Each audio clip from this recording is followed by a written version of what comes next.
Yo guys, what's going on? I'm Tim Kelly along with Justin Godsey. This is the 30 Clubs 30 Previews MLB special presented by the Real Sports Talk and the Nation Sports Blog.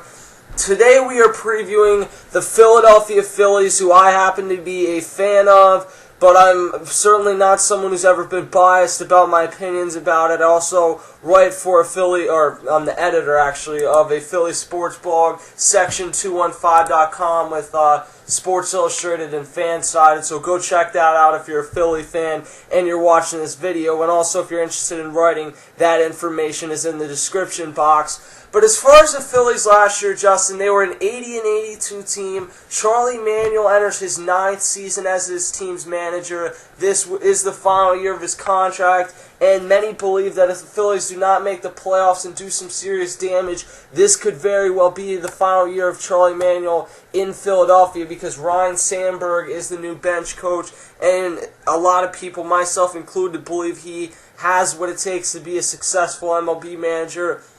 But Justin, last year, the 80-82 record was the Phillies' first non-winning season since, I believe, 2001.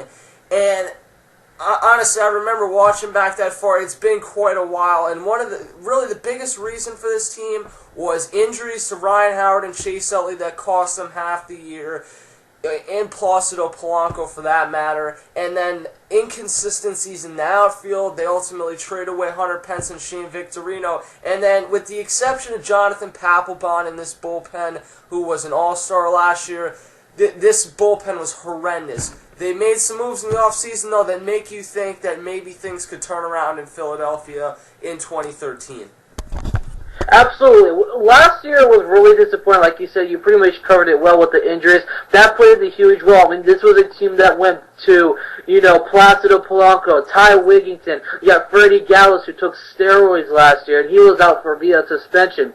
Now you're going to be looking into the 2013 season. Carlos Ruiz out of the gate. He's going to be out for 25 games. You're going to be getting Eric Kratz as your catcher. And you got Humberto Quintero as his backup. You're getting the improvement of Darren Ruff, who plays in the left field, can also play first base.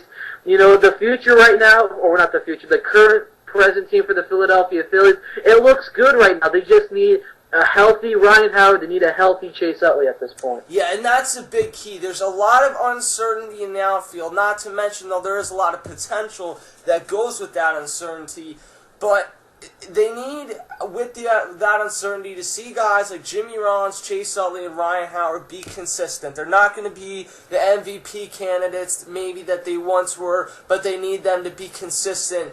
In the offseason, what the Phillies did, they signed Humberto Quintero. They signed him to a minor league deal. He'll likely be on the roster to begin the year because of the suspension to Carlos Ruiz for the Adderall. At first base, Darren Ruff is going to get a shot at not only as Ryan Howard's backup, but he ultimately could play left field. He was the AA Eastern League MVP last year. They also brought in Michael Young from the Texas Rangers, longtime player there, spent his entire career, really one of the better Rangers of all time.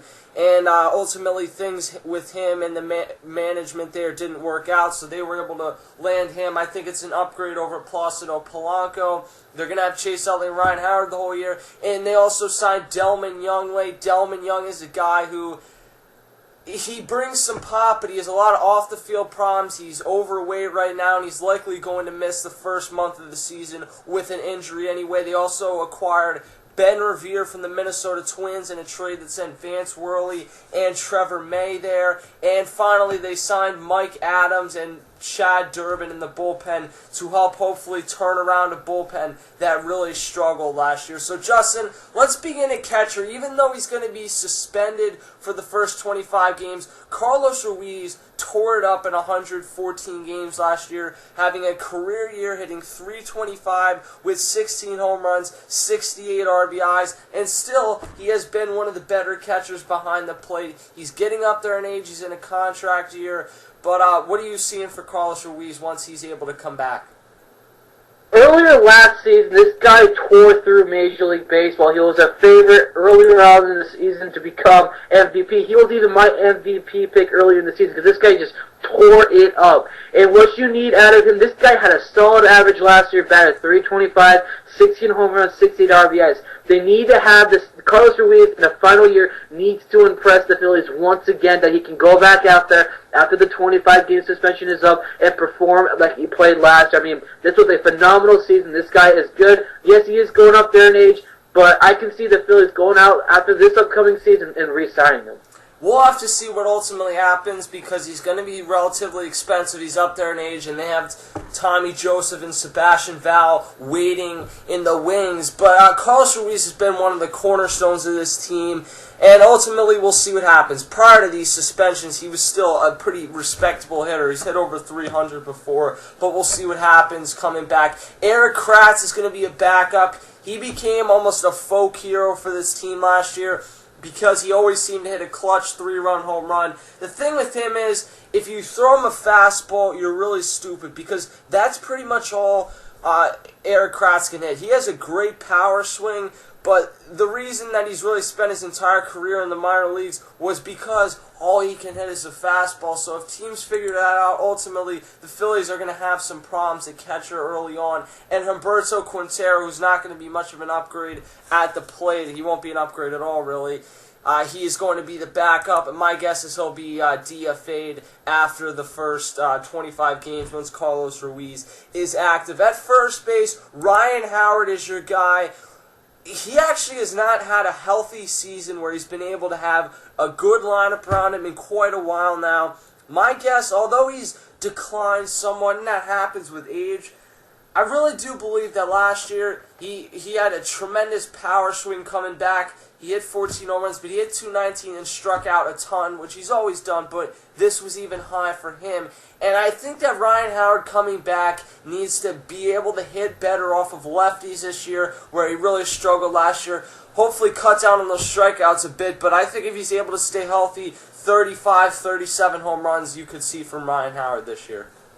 That's what we're all hoping for Ryan Howard. I mean, when he went down in that final play against the St. Louis Cardinals in the 2011 NLCS, that has really killed him with that leg injury. Now, last year, like you said, he recovered it really well. Bad 219 really needs to cut down on the strikeouts. I agree with you also, that I think he can really hit for a 33, even 35 home run season this year. Yeah, that's right around the area I'm looking at.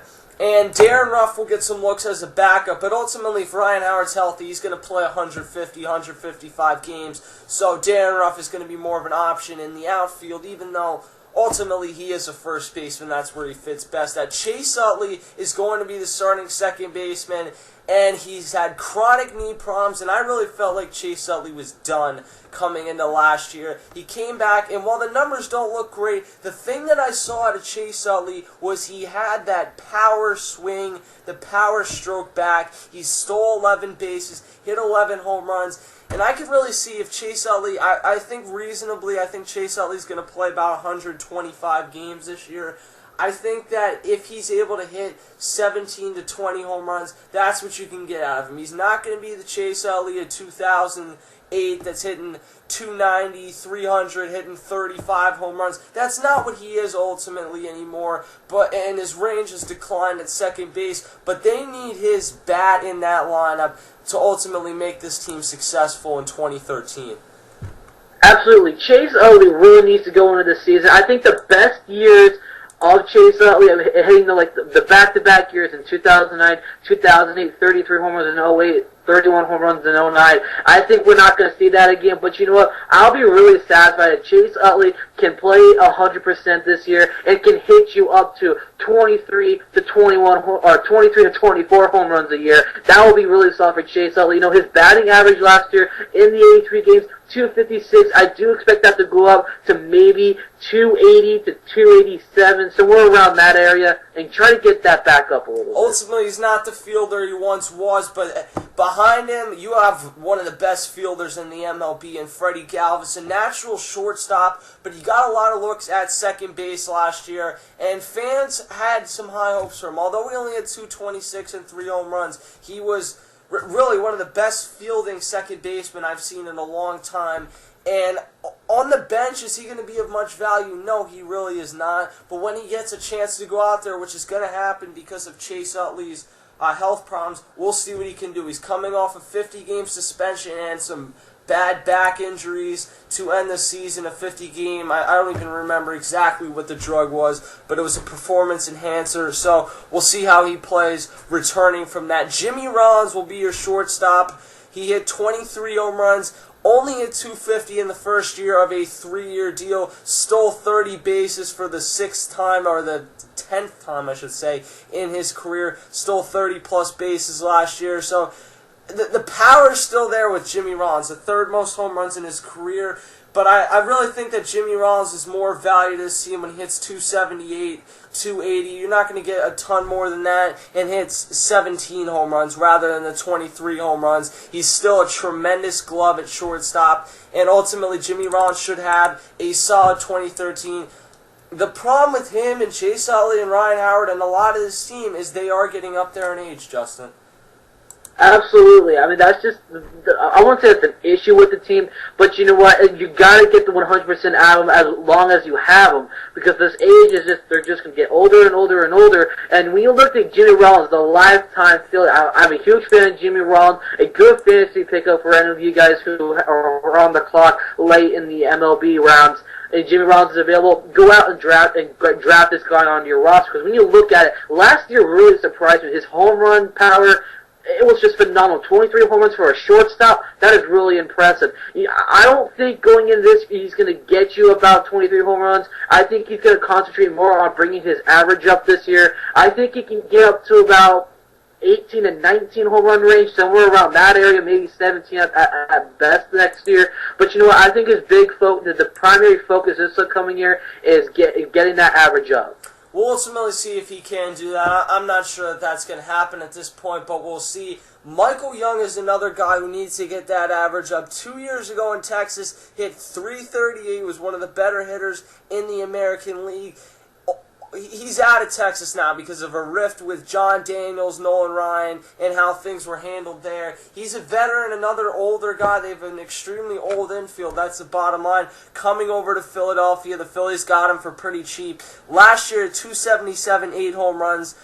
I don't think he's going to hit .338 this year, but Michael Young, what he brings to this team is finally a guy who just gets on base. Jimmy Rollins, Chase Utley, Ryan Howard, they've never been guys that work the count a ton. Michael Young is just a pure hitter, and that's going to be valuable to the Phillies. We're not sure what type of glove he's going to have over at third base because he's getting up there in age and he hasn't played there in a couple years, but I think that what Michael Young's biggest importance to this team is just getting on base. Yeah, this is the guy, when you bring him out to the plate, he's gonna drive in the run. So if there's Jimmy Rollins, Don Brown on base, and Michael Young is up to the plate, this is a guy that pitchers do not want to see, because Michael Young will bring that power on that, and will bring in the runners. So that's really dangerous. But what you're going to be getting out of him this upcoming year is a nice, solid average. I like this. I was really shocked once the Phillies acquired him, because this is a guy who was once, working out a deal. He was going to go to the Colorado Rockies from the Texas Rangers, but the Rangers were able to hold on to him, play another year, and now he's with the Philadelphia Phillies. I like this pickup for the Phillies. You know what? He's not going to be there for a while longer, like Tim said, the old infield that this team has. And I think Michael Young has a good, solid 2 to 3 years left in him, and then he's going to probably start thinking about retirement. But what you're going to be getting out of Michael Young is a nice, solid third baseman who can play some good defense. And he's going to give you a nice, solid average year in and year out. Yeah, we'll see if Michael Young is able to get that average back up. If things really don't work out, Freddie Galvis could be an option at third base. You also have Kevin Franson, who performed pretty solid down the stretch for this team last year. Excuse me. In left field, Darren Ruff, because of the injuries to Delman Young, Dominic Brown's likely going to be the starting right fielder. Darren Ruff will get some looks in left field.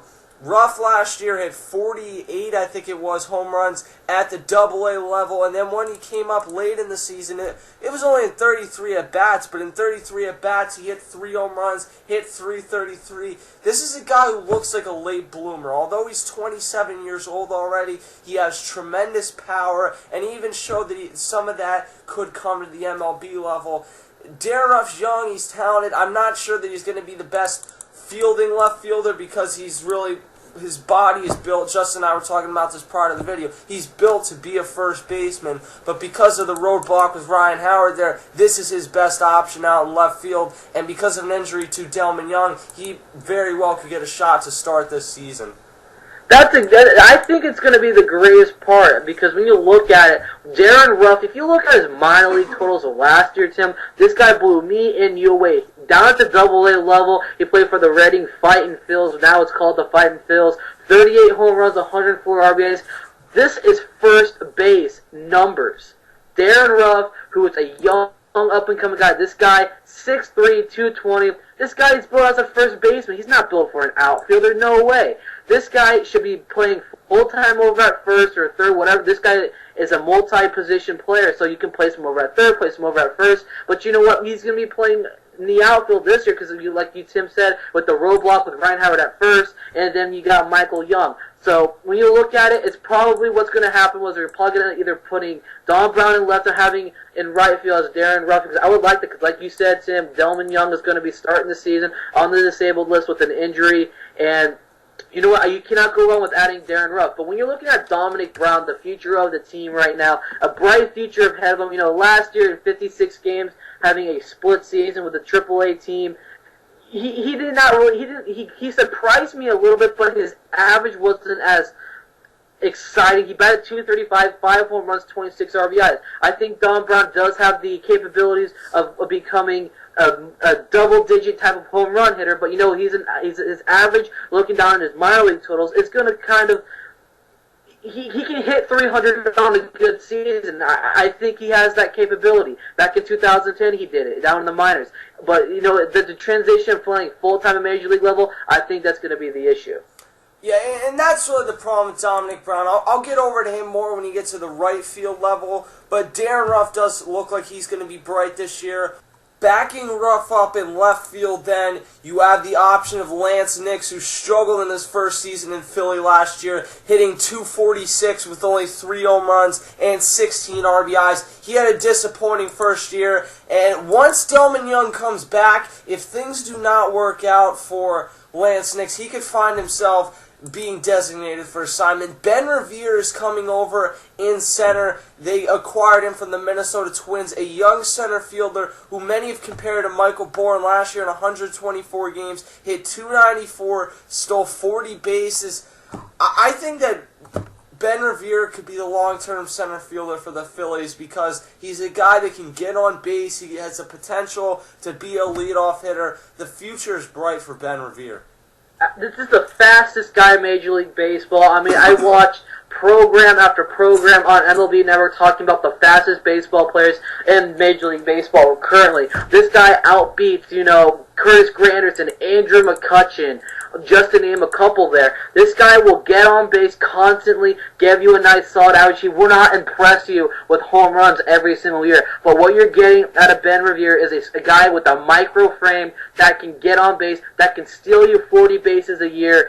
This is an awesome pickup. It's a big improvement from last year with John Mayberry Jr., because when you look at it, Mayberry was not really too impressive last year. I mean, he was a fill-in at center field after Shane Victorino was traded away to the Los Angeles Dodgers. He now plays for Boston now. But, going out there, you had to give up Vance Worley, the Vanimal, over to Minnesota in order to acquire him. But you know what? I think Ben Revere, also, Tim, I do agree with you, is going to be a long-tenured Philadelphia Philly. And that's what the Phillies need. They're, again, as we mentioned, they're an older team, and to get a younger player like that who's cheap and under team control for a long time, that's valuable. You mentioned John Mayberry. 2 years ago, Mayberry had .273, 15 home runs. He was a great piece off of the bench and getting some occasional starts when Raul Ibanez was getting some days off. Last year, he got the chance to start full-time, and it just, while the numbers look pretty much the same, it was not good enough. He had .245, 14 home runs, 46 RBIs. The bottom line with John Mayberry, he has some pretty good power. He's a pretty good fielder, although he's probably more suited to be playing left field. he's not a good enough hitter against right-handed pitchers to be playing every day. That's ultimately his deficiency, and I think it's something that will be his deficiency. He's going to be a nice piece off the bench, and that's really what his role is. Delman Young, coming over from the Tigers, had a rough off-season. He's going to miss the first month of the season at least with after his microfracture surgery, which he had on his ankle back in September, or November, I should say. After a very good playoffs with the Tigers, Delman Young got in some trouble in the offseason, got in a fight with a taxi driver, I believe. So it was a rough offseason. The Phillies signed him for $750,000, so really they have nothing to lose. He's not going to be a guy who gives you a great average, but he gives you some power, and he's been very good in the playoffs in his career. Yeah, when you look at this time with the Tigers in the playoffs, he was just a Yankee killer in particular when you're looking at a certain team. Every time you see Delman Young against the Yankees, he just destroys the Yankees. And, the Phillies just went out there, signed him for for a very small salary, and pretty much, when you look at the situation with Delman Young, Tim, you're also, again, correct with that average. He's not going to wow you with that, but, he is going to kind of here and there wow you with the power that he has. He is Dimitri Young's younger brother, and I kind of like how Delman Young is going to be working with Dimitri during his time on the disabled list, trying to get himself back up to baseball form so he can return to the Phillies and try to get back to the form that he was with the Minnesota Twins. The guy who's going to be starting in right field is Dominic Brown, a former top 5 prospect, who this is really a make-or-break year for Dominic Brown. He's on the cusp of being a bust, and some of that's unfair because he was rushed to the MLB and he really was not ready, but he's just been a strange player, to say the least. Last year, he actually had a much better year than hitting .235, but he really slumped the last couple weeks, so it knocked his average down. He really hit like .250, but even that's not good enough. The things that are good about Dominic Brown, he's very patient, he'll get on base, he'll work the count. The things that are bad is he's not a consistent enough hitter, and there's times up there where he just looks like he doesn't want to have strikes thrown his way. He's content to take the walk, and he has big league power. I've seen it. He can drive the ball, but he has such a strange batting stance that they've messed with so much. He struggles out in the outfield. Even he has a cannon of an arm, but getting under the fly balls he's struggled with. So it's a make-or-break year for Dominic Brown, and I've been a huge supporter of this guy coming all the way up, but I really do not know what to expect from Dominic Brown in 2013. Now on to the Philadelphia Phillies starting rotation. A few years ago when they signed Cliff Lee, brought him back, this was one of the scariest rotations in the MLB. Last year, it really was not that, and it's a make-or-break season for a lot of the guys in this rotation who are, some of them, on their last legs, really, if they do not produce in 2013. We'll begin with Cole Hamels, who isn't one of those guys. Signed a 6-year, $140 million extension during the season last year, and really had probably his best season of his career. Well, I think he got overpaid. 17-6, 305, 2 complete game shutouts, and over 200 innings for the 3rd straight year. Cole Hamels, a solid MLB pitcher, likely to be the opening day starter over both Roy Halladay and Cliff Lee, and he should be right in his prime right now as he's reaching 28, 29 years old. Looking at Cole Hamels last season, 17-6 with a 3.05 ERA, this guy is going to be, I'm going to come out and say it, this is going to be my National League Cy Young Award winner for this upcoming year. Cole Hamels has got the tools. This guy has an amazing fastball. There was possibilities that he was not even going to return to the team this upcoming year. But you know what? I like how the Phillies went out there. They re-signed him. Big contract for him. He's going to be my Cy Young winner this upcoming year because he's such a great pitcher, has great velocity in his fastball, and he's also has a nice few other pitches to his arsenal, which will be a big repeat season from last year. This guy's going to be carrying the workload this year for the team. At the number 2 spot, it's still up in the air because it could be Cliff Lee or Roy Halladay. I'm leaning towards it's going to be Cliff Lee, who had a strange year last year, did not win a game until May. And while some of that was the lack of run support, some of it was the bullpen blowing games, when you're making $25 million a year, that is not good enough. It's 3.16 ERA. That sounds pretty solid. When you're making $25 million a year, you need to have a 2.40, 2.50 ERA, not a 3.16 ERA. Cliffley needs to get back to the form he was at 2 years ago. While Cliffley has never been the most consistent pitcher, he's going to have some great months, and then he's going to have some mediocre months, really. 2 years ago, 17-8, 2.40 ERA, 6 complete games. That's what the Phillies need, not the Cliffley who last year went 6-9 and threw 0 complete games. I know he didn't have a ton of help, but that's not good enough when you're making $25 million.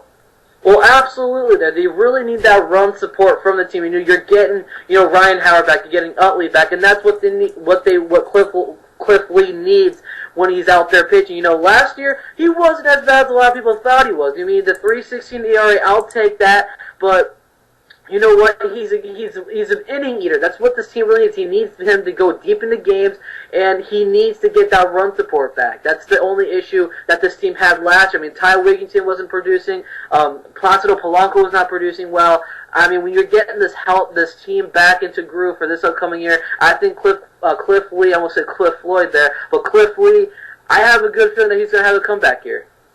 Yeah, and I think he can. He's younger than Roy Halladay, who we're looking at the number 3 spot. Roy Halladay is 35 years old in a contract year, and for the first time since 2002, he likely will not be starting on opening day. This is one of the better pitchers of our generation, a 2-time Cy Young Award winner. He was electric in his first 2 years with the Phillies. He was a machine. Almost at certain times was so good that people took him for granted. He threw a combined 17 complete games. Last year, was not healthy, lost miles per hour on his fastball, went 11-8 with a 4.49 ERA, 0 complete games. Let that sink in. 0 complete games for Roy Halladay. The last time that he had 0 complete games was in 2000, and I was a solid 6 years old back then. So that pretty much demonstrates to you how rough of a season that Roy Halladay had last year. And part of me wants to think,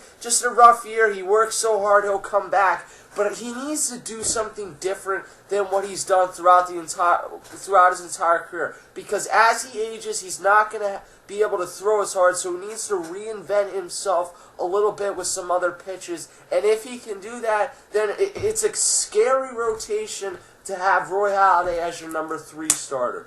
I still think with the decline of Roy Halladay last season going into this year, I still think the Philadelphia Phillies, right now, still have the most scariest pitching rotation in all of Major League Baseball. Roy Halladay needs to go into the season and try to bring down that ERA. Last year, it was just awful. His record was okay, 11-8, but that ERA was just, oh my gosh, it was just bad. They really need to bring it down. His innings last year was brought down to 156.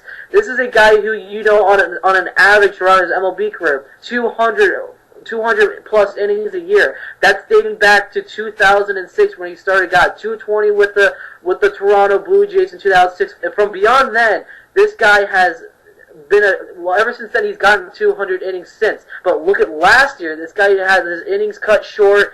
And he just needs to go into this season and try to bring that ERA down. He got the run support back now, and we'll just hope for the best for him. But Tim, I want to ask you a question. Do you think Roy Halladay is going to be back after this season? Well, that's questionable because Roy Halladay, they locked up Cole Hamels. They gave him the big payday. Cliff Lee's still under contract for a few years. And if things don't work out with this lineup, they're going to need to go out and sign a big player. So my guess is that this could be Roy Halladay's final season in Philadelphia. We'll have to wait and see on that one. Someone who came in and had a pretty solid season in 2012 was Kyle Kendrick, when it combined 11-12 with a 3.90 ERA, 37 total games, 25 of them were starts. And as a starter, he actually showed the ability to go deep into games through a complete game shutout on Saturday Night Baseball.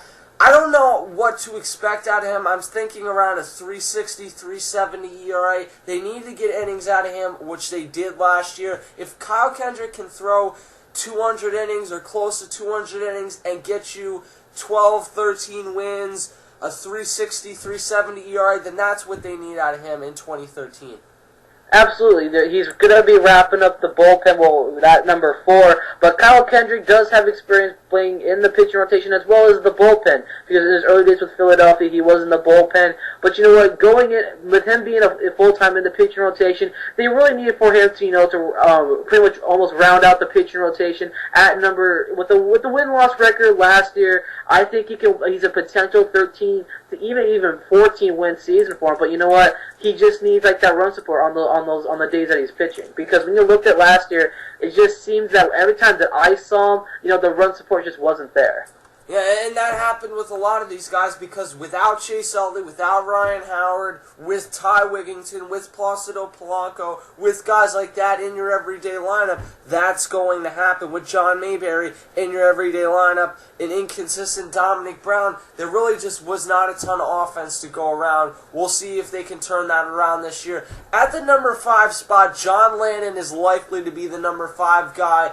Tyler Cloyd, who had some very good success at the AAA Lehigh Valley last year, he has an outside chance to get it, but Ruben Amaro Jr. says that coming in, John Lannon is a favorite. Last year spent pretty much the entire season at Washington's AAA level. Prior to that, he was an average pitcher. In 2011, 3.70 ERA, 10-13 record, 180 innings. If you can get that out of your number 5 starter, certainly you will take that. Now, looking at their bullpen, which really struggled last year, they made some moves to make you think that it won't struggle nearly as much. And the first move was signing Mike Adams to a 2-year deal. Adams last year went 6-3 with a 3.27 ERA in his only full season in Texas. Prior to that, he had been a very good setup man for Heath Bell in San Diego, including in 2009 when he had an 0.73 ERA. If he is anywhere near that form, or even the 1.76 he was in 2010, then the Phillies have that 8th inning locked down. Now, I want to go back to the pitching rotation. I want to plug this in.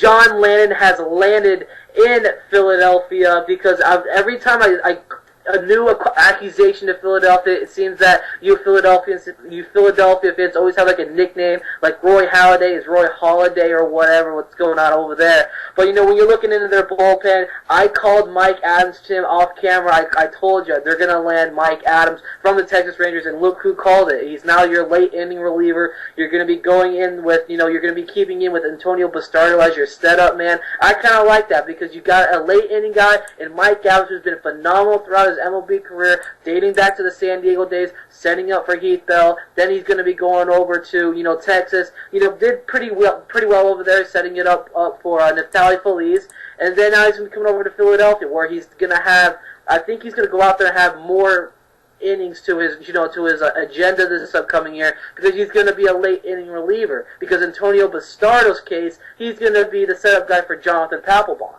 Well, it all depends on, they'll both be setup guys ultimately because Bastardo's a lefty, Mike Adams is a righty, so you can play the matchups. And Antonio Bastardo, this is a make-or-break year for him, like Dominic Brown. 2 years ago, Bastardo had a tremendous season, went 6-1 with a 2.64 ERA. And one of the problems when you see guys throw a lot of innings when their arm isn't used to it, they'll come back the next year and really struggle. And that's what happened to Bastardo last year, who became unwatchable, really. Went 2-5 with a 4.33 ERA. Blew 4 saves and 5 opportunities. He was absolutely horrendous. I think he has the tools to come back this year and be a better pitcher. His problem last year was just he had no control over his pitches. He was leaving them in the zone too much.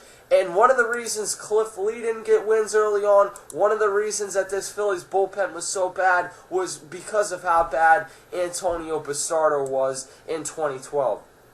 This is my favorite Philadelphia Phillies player right now because when you look at this guy, I'm a huge Dominican Republic type of baseball guy when they're bringing in these new guys from the Dominican leagues and the Dominican Republic in particular. But Antonio Bastardo was just last year was just one of those years that this whole team just had a complete down year. And Bastardo got hit really hard. This guy only got 52 innings in. A 2-5 record and a 4.33 ERA. I mean, that was just her overall horrendous year. He needs to go back into this upcoming spring training. He needs to go into this year and going into this upcoming spring training and really rework his pitching mechanics. If he is able to get back on a track that he was a couple of years ago, and then that'll be overall really good for him this upcoming year, as he's going to be used as a setup man to Papelbon.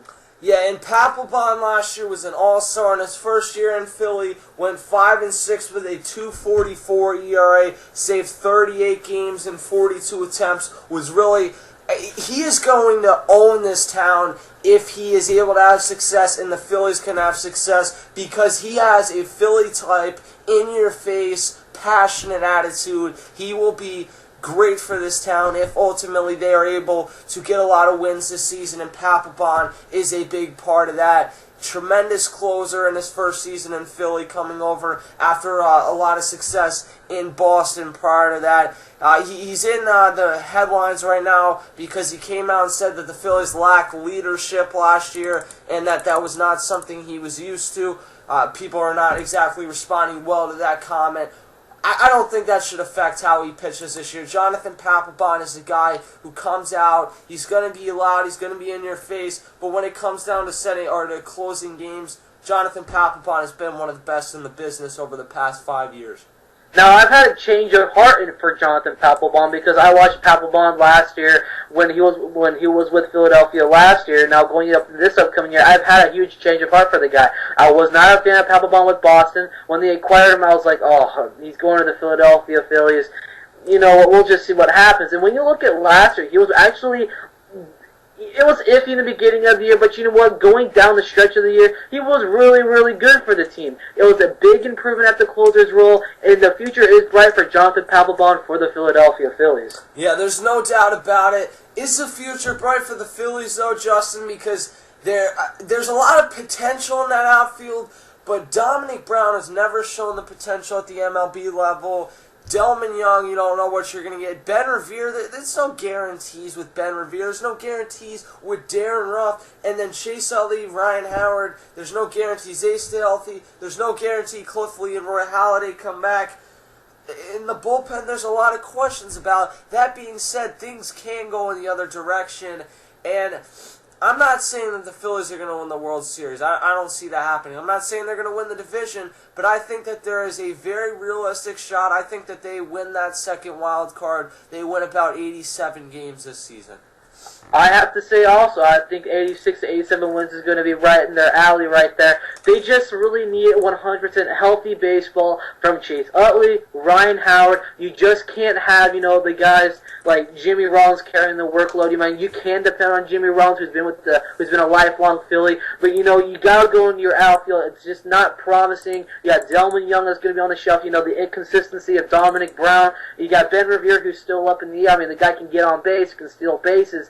But, is he going to wow you on a constant basis? Probably not. But it's just all about the health from Howard and Utley, the two main power bats in this lineup. Yeah, it's going to come down to that. Fans, what are you guys looking at as your 2013 prediction for the Phillies? Leave that in the comments section below. Subscribe and then go to our channel on the right side at youtube.com/Mr. Kelstar. There is an MLB season preview for 2013 playlist. Click on that and you can hear every single team in the MLB previewed for 2013. For now, though, I'm Tim Kelly along with Justin Godsey for the 30 Clubs, 30 Previews MLB special. We'll see you guys next time.